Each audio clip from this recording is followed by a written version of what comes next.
میرے پاس ایک کینسر کا ایسا مریض آیا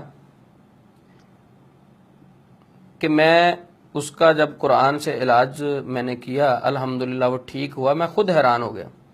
جڑا والا کی بات ہے، فیصل آباد کے قریب ایک علاقہ ہے، تو میرے دوست تھے، انہوں نے وہ آسٹریلین گائے وغیرہ رکھی ہوئی تھی، اس کا فارم تھا، تو میں اس کے ساتھ گیا۔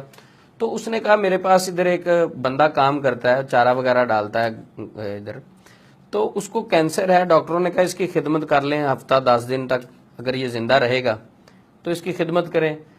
تو یہ اس کے بلڈ کینسر ہوا ہے، آخری اس کی جو سٹیج ہے وہ چل رہی ہیں۔ تو کہتے ہیں یہ ساری رات نہیں سوتا ہے، ایسے چلتا رہتا ہے، اس کا رنگ پیلا ہو گیا ہے، کہتا ہے میرے جسم میں درد ہوتی ہے، رات کو دوسرے جو ساتھی ہیں ان کو اٹھا کے کہتا ہے میرے جسم کو دبائیں، تو بڑا یہ پریشان ہے، تو آپ دم کر دیں، ہو سکتا ہے اللہ شفا دے دے۔ میں نے کہا یہ ٹھیک ہے، میں نے اسے بلایا اور میں نے اسے صرف نظر بد کا دم کیا، کو بہت لمبا چوڑا نہیں، اور یہ وظائف میں نے اسے بتلا دیے۔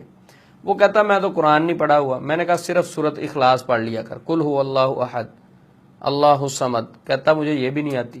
میں نے کہا صرف درود ابراہیم پڑھ لیا کر۔ اس نے درود پڑھنا شروع کیا، جسے 1 مہینہ ہو گیا تھا، سویا نہیں تھا، نیند نہیں آتی تھی، اسی رات الحمدللہ وہ سویا اور پوری نیند اس نے اچھے سے پوری کی۔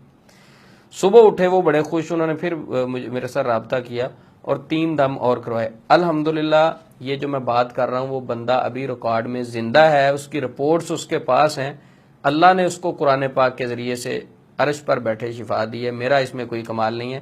تو یہ میں نسخہ شیئر کرنے جا رہا ہوں، اگر کسی کو کینسر کا مسئلہ ہے تو یہ 7 دن تک عمل کریں، انشاءاللہ اللہ رب العزت رحمت فرما دیں گے۔ سورۃ فاتحہ 41 مرتبہ، سورۃ تغابن 1 مرتبہ، ربہ انی مسنی الضر وانت ارحم الراحمین، سورۃ انبیاء کی آیت نمبر 83 41 مرتبہ، سورۃ الانعام آیت نمبر 17 41 مرتبہ، درود ابراہیم 7 مرتبہ۔ یہ پانی پر دم کر کے اسے روزانہ پلائیں۔ کینسر کا جتنا پرانا مریض ہو، جس طرح کا بھی کینسر ہو، اللہ اگر شفا دینے پہ آئے تو کوئی چیز اسے روک نہیں سکتی، اسے کوئی دوائی کی ضرورت نہیں، کوئی کچھ نہیں۔ قرآن سے بھی اس کا ایک بار ضرور علاج کریں، اس کو نظر بد کا دم کریں۔ انشاءاللہ اس سے اگر نظر ہوگی، جادو ہوگا، کسی قسم کا مسئلہ ہوگا، اللہ رب العزت اسے شفا دیں گے۔ السلام علیکم ورحمۃ اللہ وبرکاتہ۔